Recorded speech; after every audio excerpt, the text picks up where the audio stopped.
They never rest. Nothing's ever done. The hard part with the construction work, we'll get more into this, is that once they build an edifice, they're on to the next one. Yeah. Or once they build their part of the job. So Yes. if the foundation guy and the roof guy and the window guy are all trying to do all their jobs simultaneously, that isn't going to go well. Oh yeah, by the way, where's the plumber at? Well, wait a minute, we haven't even dug a hole. What do we need the plumber for? Welcome to MetaGagement, the HR show that dives deep into the heart of employee engagement and workplace culture. Your hosts, Ann Scottlin and Dr. Lyman Montgomery, bring you a groundbreaking show that explores innovative strategies and insights to transform and elevate your organization's HR practices. Dr. Montgomery is an employee engagement expert and best-selling author, while Ann Scottlin is an acclaimed business consultant and podcaster. Together, they will unpack the complexities of modern HR challenges and reveal innovative solutions that can be immediately applied to your workplace. Please welcome Ann Scottlin and Dr. Lyman Montgomery. Hello, welcome back to MetaGagement-HR, the show made just for you, where we're helping you make the possible probable. I'm Ann Scottlin. This is Dr. Lyman Montgomery, the one and only. How are you, Lyman? I'm doing absolutely fantastic. Thank you. Amazing. We are glad you are all here today. Can't wait to bring you some more in our series. Please do like and subscribe and shoot us some questions, comments. We'd love to answer them on the air. And as we're going through the show, if you're having a good time, copy this link and shoot it off to someone who you might think would enjoy hanging out with you and us today. So welcome back to our 5-part series called the 5 Persona Types Architecture. This is super fun. We started the first persona type last week.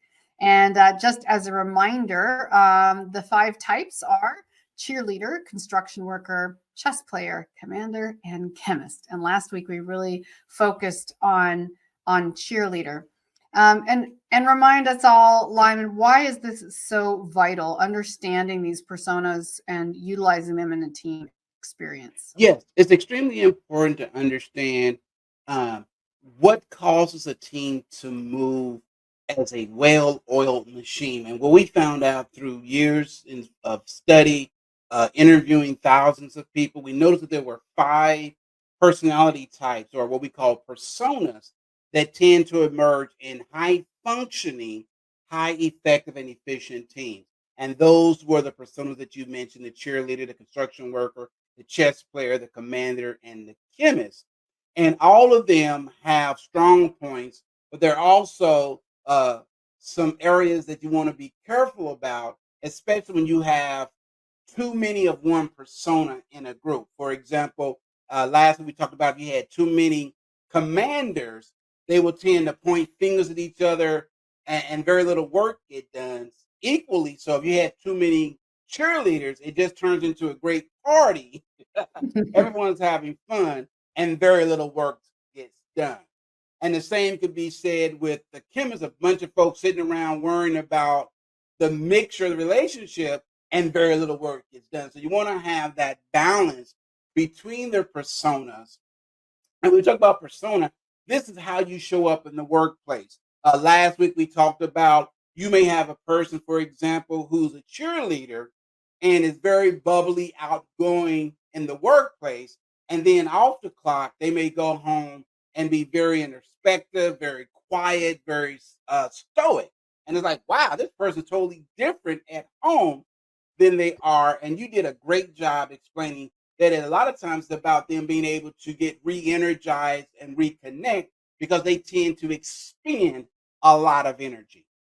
Yes, expending a lot of energy, which is super fun for them, makes them, they're right in their groove, but then also they have to restore that energy and get it back. And, when we talk about moving on today, we get to talk about the construction worker, which I think is really fun. I think this is one of the personas where people all know a construction worker. And we'll get to that in just a moment. Like someone's going to pop out into your head just thinking about the construction worker persona. But first of all, just to remind you that our 5-persona architecture assessment is available on our website. If you want to take the quick version, it's free. You just pop over there to MetaGagement.com and go to assessment, and you can just quickly answer a few questions and get your primary persona and how that fits into the team that you're working with. But the construction worker is this person who is all practical. It's about one step in front of the other. It's about workflows. It's about getting results. They're not necessarily the commander, like overseeing the whole thing from a high level view. They're not the cheerleader who is just having fun inspiring everyone else and is super critical to the team. This is really kind of your workhorse character that actually loves its job. Yes. This is the worker bee. This is the person, I think last week we talked about at a family reunion. This is the person that's making sure everyone has eaten, making sure there's meat on the grill, that there are cold drinks. They struggle sometimes sitting down because they want to make sure that everyone is having a good time. And their really strong point is relationships. They're really good at building relationships. That's so interesting because I think, many people will tell me, I thought the just because the cheerleader persona seems more naturally outgoing, spontaneous, people oriented, it surprises them to see that in this particular assessment, the construction worker is all about building, and including relationships are a huge part of that. Yeah. And the difference, that's a good point. The key difference between the cheerleader persona and the construction when it comes to relationship is that the cheerleader focuses solely on the relationships and how a person feels, whereas the construction worker builds working relationships. In other words, they're like, you know what? I know I can put John in place because John's not lazy. John's going to do his job. I know I can put Sue on the team because Sue her energy matches mine. Don't put Lyman on the team. He talks too much. Nothing's going to get done. He's going to be too busy motivating. We need to get this work done. We got deadlines to meet. And so their relationship is all practical and based on whom do I need on the team to get the project done. Not so much whom do I like, who's going to be the life of the party. For them, outcome is the key point. Did we meet the goal? And whom do I need on my team? Is think about like the difference between a dream team and just a regular team. Everyone wants a dream team where everyone knows their role, knows their place, and can perform at such a high level that they can win a championship. That's the difference between the cheerleader per se, who just want everyone to feel good, and there's a place for that. Whereas the construction worker builds a relationship based on who can help us get to the championship and win. And what's interesting is the construction worker it's possible that some construction workers would feel the best team I could ever have is to be a whole team of 5 construction workers. Can you even imagine how prolific we could be, how many deadlines we could hit, on and on and on. But as we learned from this assessment, that is not always, if you have too many construction workers, you have too many priorities going in different directions. There you go. That's exactly correct. There's always a building project. They never rest. Nothing's ever done. The hard part with the construction work, we'll get more into this, is that once they build an edifice, they're on to the next one. Yeah. Or once they build their part of the job. So if the foundation guy and the roof guy and the window guy are all trying to do all their jobs simultaneously, that isn't going to go well. Oh yeah, by the way, where's the plumber at? Well, wait a minute. We haven't even dug a hole. What we need the plumber for? So we exaggerate, but you can see too many minds going in too many directions, and sometimes can create impatience. And that's where the commander comes in, as we will see in subsequent weeks. Also the chemist, also the chess player, one of my favorites, and the cheerleader to get get everything working smoothly. So Yes.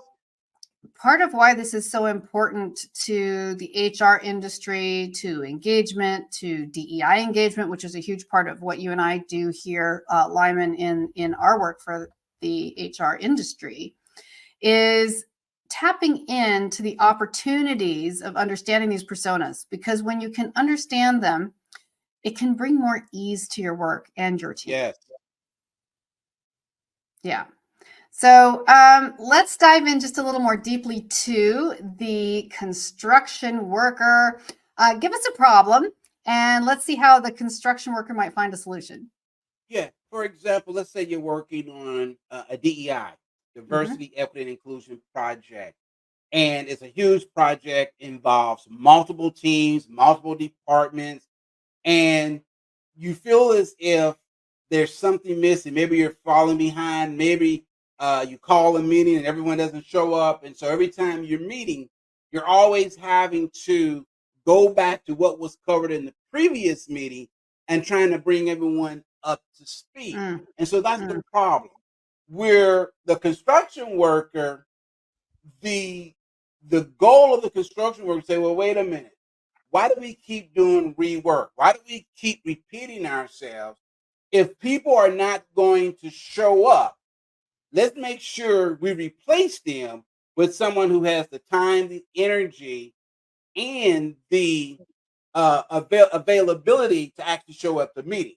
And so the construction worker doesn't have a problem removing you from the team because they're going to do what's in the best interest of getting the project done, regardless of your feelings. And they will I say would, things like this: listen, this isn't personal. You know, we have to get this done, and you've missed 3 of the last 4 meetings. So obviously, you don't have time. So we've already um, consulted with another department. They have 2 members, and when time frees up, then you're welcome to come back. But we really need to get this done. Bye. yeah. So this is sometimes like depending on how large an organization is if this is a giant organization where the lower level management, they really are also the construction workers. So when they're a Yes. natural born, naturally occurring construction worker, I would say many of those managers do that, and those are the ones that have the confidence to do what you just said, which is change and reform the team as necessary and not being emotionally attached so much Yes. to Yeah. the outcome. And sometimes HR struggles with that, and sometimes it can help. And sometimes what they will do, a construction worker will say, okay, let's look at this huge project, and they will take you into a room of a bunch of whiteboards, and they will workflow, and they say, well, let's break this down into steps. Okay, what's step number 1, step number 2, step number 3? Who's responsible? So in their mind, someone has to be responsible for a specific task, Mm-hmm. and they hold that person or persons accountable for that task. And so they're very good at deconstructing a large project down to very small, manageable components, but they Mm-hmm. want to make sure that those pieces fit together. And Mm-hmm. so, and they love doing that. They will sit there and say, well, wait a minute, I was sitting home, and really this project, instead of trying to attack this, let's break it into phases. So what's going to be phase 1, phase 2? Oh, when we get to phase 3, let's pilot this. And so Mm-hmm. when we're done, we've already tested this part. We can move on to the next. And so they don't mind fire testing. They don't mind making sure that things are going to work before they move to the next situation or the next problem. And so they're very good at deconstructing problems and coming up with solutions, with antidotes, with making sure that there's a strong feasibility that we're going to come in not just on time, but under budget. Well, and this is sort of one of those examples of where, while everyone has their role, what makes the construction worker stand out from more of an engineer type Mm-hmm. role, right? Because the engineer depending on how experienced they are, they will recommend a plan of growth going forward. Whereas the construction worker, you put them in charge, they're going to be much more likely to reverse engineer it to see what they Yes. need by working backwards. So, oh, well, we can't build this wall if we haven't ordered these parts, right? We can't Yes. ask so-and-so to take on this project when we haven't let them finish that project. It's like always that kind of reverse engineering, which is a fun process. And some people are very, very good at it. Yeah, and they will prioritize based on the dependencies. Okay, before we could, they're very sequential. In other words, before we could move to to B, have we made sure A is taken care of? And so they may have an A sub part A, sub part A, sub part A. Okay, and so when you meet with a construction worker, they will have blueprints, they will have workflow, they will have charts, they will have all these different plans. And it's really about saying, okay, looking at not just what they're doing, but also look at environmental conditions. Okay, they will look at, for example, is there anything that could impede this project, such as budget? Maybe we don't have the right authorization. So before they begin, it reminds me of an old biblical verse says, no one builds a house without first adding up the cost. And so they will sit down and figure out, what does it take? Whom does it take to make sure this project not only is successful, but it's also sustainable? And so they may spend the first 3 or 4 months doing nothing but calculations, making sure that we have the resources. And this is probably the biggest downfall of some construction work, is that they can get caught up so much in making sure that everything is in place before they do anything. And sometimes you don't have all the information and you have to make a decision. So again, construction workers are very good when it comes to planning, doing the work themselves. But sometimes they can get caught up in the weeds of saying, well, wait a minute, we don't have this, we don't have that. They can also be very critical. Yes. And sometimes, you know what, good enough is better than the best case. Yes, Sometimes you have so to go it what you depends know. on time and everything else, like how Yeah. much time do you have, and can it ever really be perfect? What is the difference between good, better, best, and I guess that's the same as And optimal. also, And and so this is so much fun. We're gonna have to take a break in just a second. But before we do that, just want to remind you, you can check out the persona types on our website. Go to metagagement.com, go to assessment, and you can take your the first step version there, right there for free. And when we come back, we're going to give you a few more examples or stories of who the construction worker is, what they look like in the workplace, how you recognize them, and also how do they interrelate with the other 4 persona yes. types: cheerleader, chess player, commander, and chemist. When we come back, we'll have more for you in just a moment. Are you feeling overwhelmed in your HR role? Discover MetaGagement, the forward-thinking solution that goes beyond traditional methods. Our personalized coaching services provide tailored support to help you enhance your professional and personal development. With our focused meta mindset system, you'll sustain motivation and achieve your goals. Experience the transformative power of our engaging events and webinars. Connect, learn, and grow with industry leaders and motivated individuals.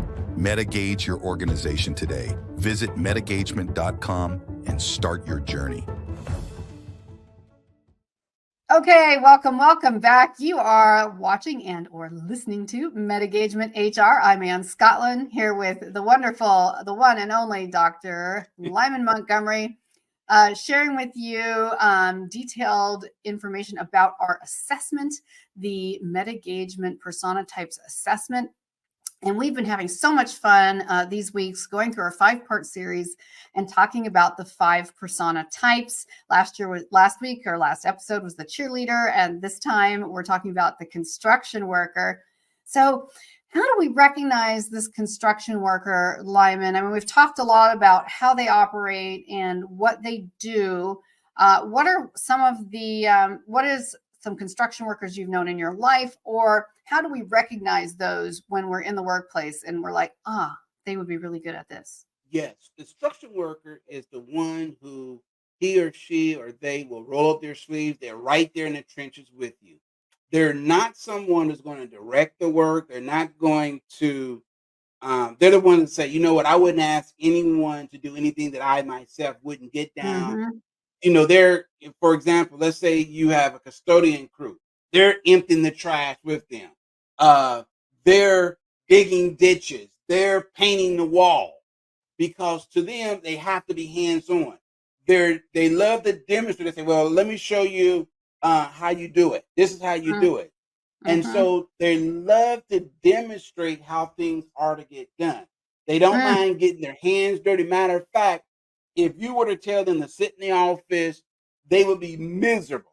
Okay. They understand there's a place and time where, yes, they're putting together plans, they're putting together strategies. But when it comes to the implementation, they're there with a hard hat on, they're there with the work boots on, they're there to get dirty, and they're there to say, listen, all of us collectively have to get our hands dirty, roll up our sleeves, pull up our boots to get this done. And they Absolutely. need And I to be think looked at. Yes. construction workers are often, based on my own personality and talents and experience, some of my best teachers because I can learn from books, I can learn from online work. Hmm. It doesn't matter. But my favorite way to learn, and since I was a kid, is to watch hands on, or Yes. even better yet, do it hands on. And construction workers are the people who I always just loved. And I think I mentioned last week, my mom definitely fit into the construction worker category. And but I loved learning from her. I was 5 years old. I'm standing on a stool. I can barely reach the kitchen counter, and she's teaching me how to cook and bake things and cut things. And she was just like, "Here, you watch, and then you do." And it was ever since it's been, Yes. yes, those are people I really love learning from. So even that can be useful to remember that they can make really good instructors, right, for workshops, Very good seminars, instruction. because Yes. they articulate in detail and they show instead of just tell. Exactly. Their communication style is tactile. In other words, they have to touch something. Mm-hmm. These are people that will often say, I need to get my hands dirty. I need to feel. I need to actually put my feet into it. And so they will use very physical terms. They Mm-hmm. also tend to get pleasure from seeing something on paper and seeing something physically they can touch, that they Mm-hmm. can feel, as opposed to just an idea. So they're not very much an idealist. They're like, well, how do we take an idea that the chemist may have and turn it into something very practical, something very tangible? The Mm-hmm. other great thing about the construction worker is they love to check in. Uh, Not that they're micromanaging, but they really want to know, are you running into any problems? Uh, they might have 2 or 3 meetings that may last a minute or two.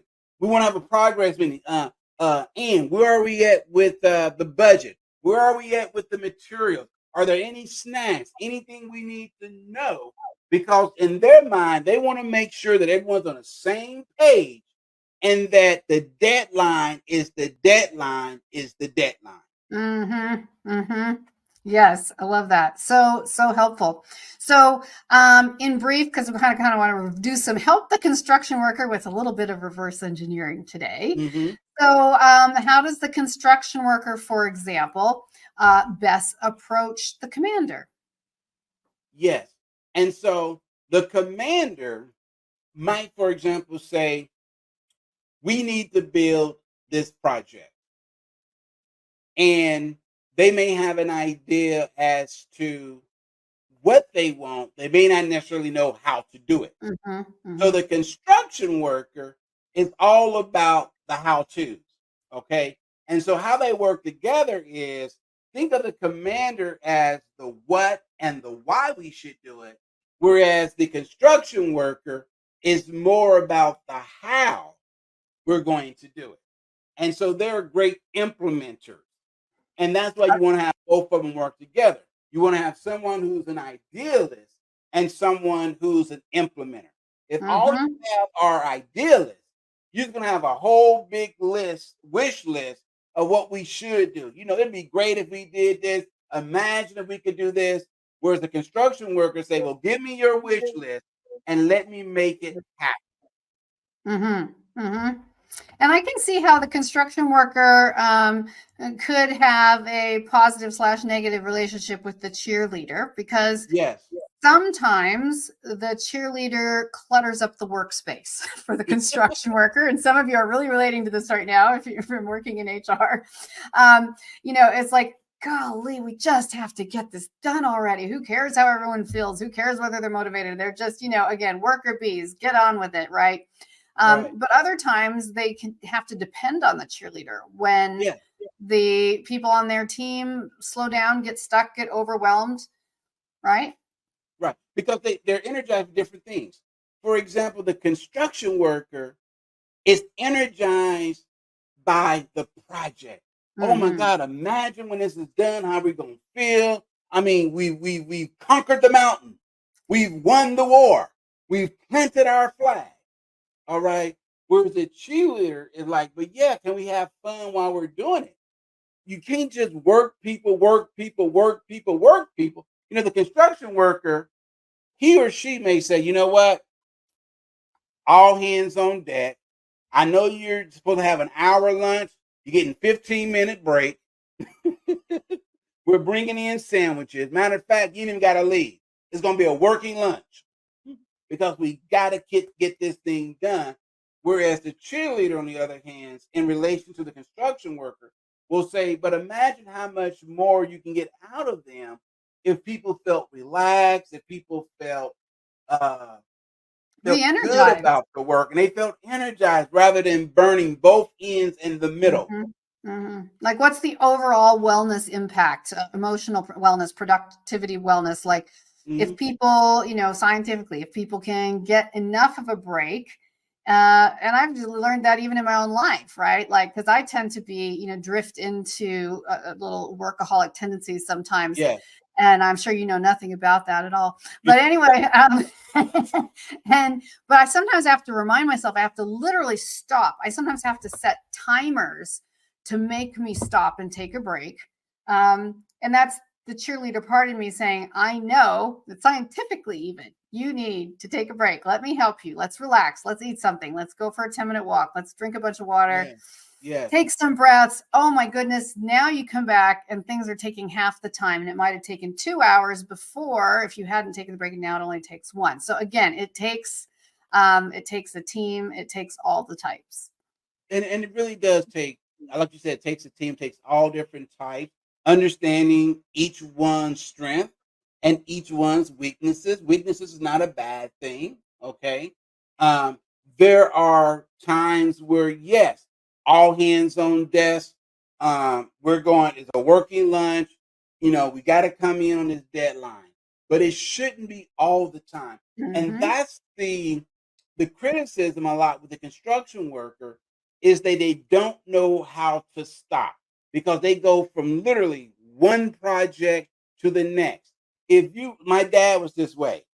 He would have 100 projects that he's working on, and it's never done because as soon as one gets done, he can't celebrate. It's like, wow, okay, when we get done with this project, we take a vacation. No. We might be able to take a couple of days, but I got to get back to the work site. We're starting a new project. We're starting a new highway. They're building a new building. Oh, we got to lay a foundation. And it's like, so when do you stop? When do you enjoy what you've built? And that's the struggle sometimes the construction worker is being able to enjoy the work that they've done. Because in their mind, it's a never ending, it's like the Great Wall of China. Okay. Great idea. It's just going to take you about 300 years to build it. Oh, that's really good, really good example. And if it hadn't extended beyond a lifetime, one guy would have seen the whole thing through, or gal. Yes. You're like, I'm just going to keep going. I'm just going to keep going. So we see how important it is, as in any assessment, like what we tend to call the strengths and weaknesses, which I just like to call the two sides of any coin, the two sides of any persona, the two sides of any person. How those sides work for and against in a team environment, and how we also strike a balance. Because if we just had a team of one persona, things would go wonky really fast. So how do we, find this balance? And I think we talked briefly last week, and then we're going to have to wrap up already, but on how to view this in practical terms in your own business, in your own company. So if you are designing a new team project and you can pull from these persona types and create a balance, you have a much higher chance of having things go more smoothly, of accomplishing your ultimate goal, often even more quickly, because there's less resistance when you have a well-oiled machine of these 5 persona types. Yes. When we already have a team in place and now we're bringing the persona types in to say, well, I've got like 2 chess players, I've got 2 commanders, I've got 1 chemist. Now what do I do? Yeah, I just want to review what you mentioned last week, Lyman, which was, how do we bring these tools to existing teams as well? Yeah. The first thing is take the assessment yourself, and also look at what do I need? What's missing? Because it's all about a well-rounded, what I call a well-oiled machine that everyone is firing in the area they need to be firing at. No one's worrying about the other person because each one has enough on their own plate to be satisfied. And also, the work is challenging enough that they're not bored, that they don't get stagnated. And so, if you, in a real practical sense, sometimes commanders are very good at making sure people stay on task. They love deadlines. Let me get more into this. We talk about the commander. The cheerleader, again, is to inspire the construction worker. They're your worker bees. They're going to make sure that deadlines are met. They will break a project down into its simplest form. Whereas the chess player, they're always thinking about, okay, if we do this, then what's next? And they tend to think 3, 4, 5 moves ahead of everyone. So in their mind, it's always in a future state. Okay. And whereas the chemist is always about the balance between, so if we do this, so for example, a chemist would say something like this to the construction worker. So if we give up our lunch, what do we gain? Because it has to balance. It's all about the equation. So if I give up something, what do I gain? If I gain something, what do I have to give up? And that's how the chemist tends to think. We'll talk more about that and deconstruct the chemist mindset versus that of the chess player as well. Next. Oh, these are so fun. These are all so fun. And again, if you haven't already, pop over to our website. If you'd like to take the free version of the assessment, go to MetaGagement.com, click on assessment, and you can jump straight in with the first question. Only takes a very few minutes to see what your primary persona is. And and if this is interesting for you, and if you would like to hear more, feel free to send us your questions, your comments, your suggestions right from the site. You can email us, or you can respond here on whatever platform you are watching or listening to today. And before we wrap up, I just want to take a moment again to thank you all for being here. You are the reason this show exists. We talk to HR people every day. We are constantly working to see how we can best support you as you support your company and your team, and as you make your work job more pleasant and less stressful. And we help you in many ways to go meta, including some of these tools in this assessment. We'll talk more about that next time. But if you would, please like and subscribe as well. Leave us a comment. We would love that. And Lyman, we have a new show time coming up. Let's see. Let me see. I believe that is Tuesdays now. Tuesday is our new show day. Then we're going to be airing at 8 a.m. Eastern. Sorry, can I rephrase that? I read 2 things at once. 11 a.m. Eastern, 8 a.m. Pacific, 3 p.m. GMT. So when it is 11 lunchtime Eastern, this will be airing on Tuesdays. while you're on your commute in the morning, in the Pacific time, and mid-afternoon for your tea and GMT. So check us out and be sure to join us then and shoot this link over to someone else who might really enjoy this. We can't wait to talk to you and hear more from you. Any final words, Dr. Lyman Montgomery? This assessment is fun. We put a lot of time, effort into it. It's based on literally 20 years of research, and we just kept seeing these trends over and over again. And so go ahead, take the assessment, have fun with it, and tune in next week. We talk more about the other 3 persona types. Absolutely. That's going to be so much fun. Thank you all for being with us here on MetaGagement-HR. I'm Ann Scottlin. This is Dr. Lyman Montgomery, and we'll see you next time. Take care. Bye-bye.